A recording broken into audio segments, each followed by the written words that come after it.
So on number 5, these are both really close to like the next number up, right? So that would be something to consider here. I kind of like it when I do it just to write the bigger number first.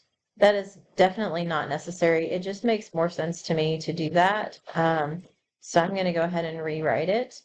And then one way you could do this is you could say, well, 9,999, that's basically one off of 10,000. So that's really the same thing as 10,000. Okay, technically I added one, so I'd have to subtract one to make that work out, right? But then that's a lot easier to do. I could just say, okay, let me just do 10,000 plus 999. So that would be 10,999. And then finally subtract off that one extra one I had, and I get 10,998. So that's one approach that you could take here.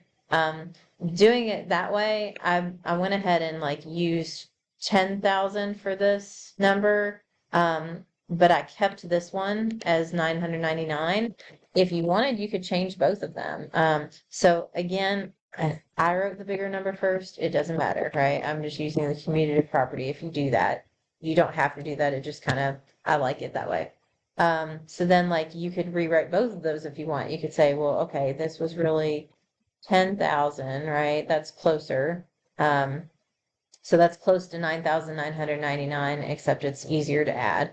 But then technically, since I added one more than I was supposed to, I'd need to subtract it off later. And then I could do the same thing with the 999. So I could say, oh, well, really, it would just be easier to call that 1,000. But since I'm adding one more than I should have, I'm going to need to subtract it off later. Then use the commutative property and go ahead and add 10,000 and 1,000.